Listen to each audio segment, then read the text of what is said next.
thought it might be interesting for you guys to see the my COOKSET and stove setup that I carry onto the mountain and use on the mountain. And this setup is what I take for my 3-day 2-night wild camps up on high. So first of all, my pan set. I've used over the years many sets, from tranches to with multiple pans and alcohol burners, and also jet boils and the like, single pan sets. For the multi-day stuff, you know, a couple of days, 2 or 3 days, I've actually kept hold of this, which is it's a fairly cheap and cheerful Highlander pan set, 2 to 3 person non-stick cook set, and it has several pans in it. But what I've done is I've just used the middle-sized pan, but I've took the others out. And the reason I'm using this is because this pan is very light, and inside I've nicked a Highlander kettle,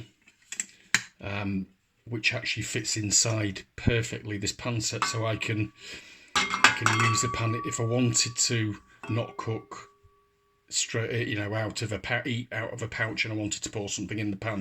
I can also have my dried powdered milk in there and have a brew sort of separately. But they do all fit in together. They've got foldable handles, which I like this design rather than the separate handles. It is a very thin pan set. I'm not exactly sure. I'm not sure it's titanium, but I think it's a very thin aluminium. I believe it's got no markings on it, but it's very, very lightweight. Fabulous for cooking on, and I do eat straight out of the pan if I cook in it. The downside is, well, thin pans, you can heat up your food really, really quickly, but it doesn't keep the heat in because the pan's quite thin. So within about 20 minutes, your food's cooling down somewhat. So that's why you eat out of the pan. On the flip side of that, if you get bigger pan sets for campsites with thicker metal, or you have in your kitchen, you know, or you're using on a established campsite and you're not going very far from the car, metal is thicker, it's all heavier, but once it's heated up, it keeps the heat in and stays hot for a while. But for the purposes of carrying, this is what I'm using, and it's a bit of this Russian doll type thing. It just so happens the Highlander kettle fits in between, and inside that, it's the art of packing. Inside that, I use all sort of random bags. Ghost Systems bag, Highlander COOKSET, and I've got MSR stove set up here as well, which I'll describe in a minute. In that, if I do eat out of the pan, I've got a tiny little bit of a scourer.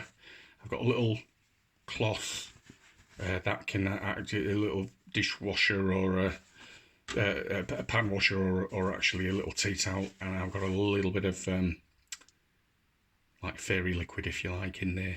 I only use a tiny little amount. It's actually, I think this could be the Life Systems one, which is non-bio type thing. So that goes in there. I need this a lot less if I'm just doing an overnight and I'm having a ready meal where I'm eating straight out of the pouch. But for these purposes, for a couple of nights, 3 days, that's what I'm using. It fits on there, and I can strap this up if I want to save the weight of the bag, but it's padded and it's keeps it all together, and it doesn't weigh anything. This little bag, it kind of fits in quite nicely. But with regards to my stove,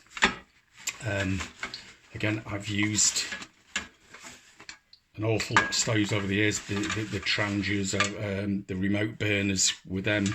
I've used this sort of pocket rocket and the equivalent Ghost Systems micro stoves. I've gone right up to the multi-fuel stoves, the heavier ones, and the MSR reactor, which was quite nuclear. Actually, it was either off or nuclear. That's my little bag in there. That I keep it in. But what I've what I've actually settled on, I seem to use the most, is this, and this is again Malcolm in the middle. This one, this is MSR Superfly, and it's sort of a halfway house between. It's a little bit heavier, a little bit bigger and sturdier, but it's not the heaviest. But out of all of them at the time, I remembered analysing these at the time, how sad that might seem, but it had the most efficient burn time and efficiency of gas usage per the weight of the stove, if that kind of makes sense. So that's my MSR. It's got a little foldable top there.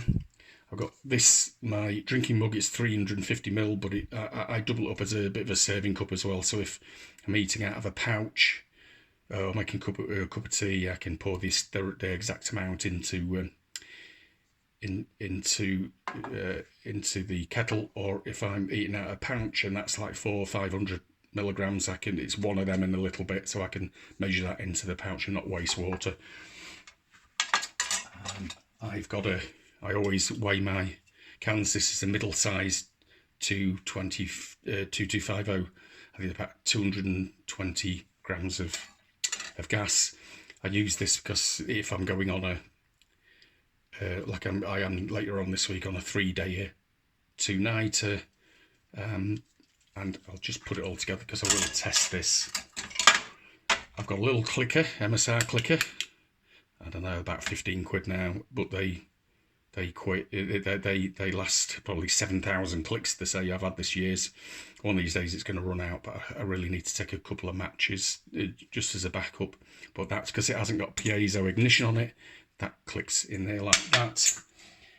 And the only time the stove has let me down was once when it got a bit of grit in it, so I had to undo that. So I've got a little old shaving brush in there, cleaned it out. The only time it's ever let me down, I've had this stove years, and it got a little bit of grit in the nozzle.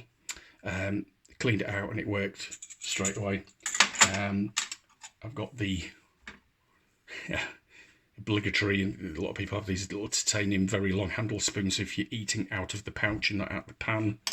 And as you might have seen, I've got my spork as well, but if I'm just eating out of the pan or mixing up teas or brews or something like that. And something that's often overlooked but is absolutely essential, and trust me, I've had these inline stoves with the canister underneath. I've had one of these go over on me. It was the MSR reactor in an old tent of mine, and it delaminated the ground sheet of the tent. So you learn by mistakes is get a pan stabler. I think this is an old Jetboil pan stabler like that. So if you're putting it down, you know, it's nice and works relatively stable. Connect that.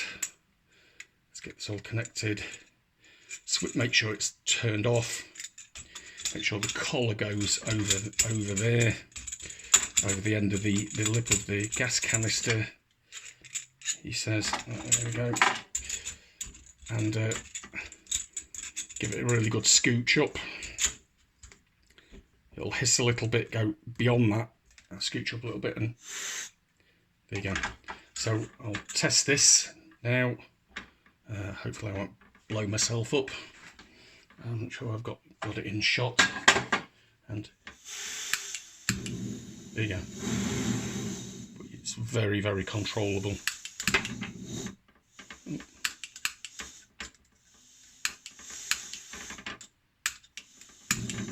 There we go.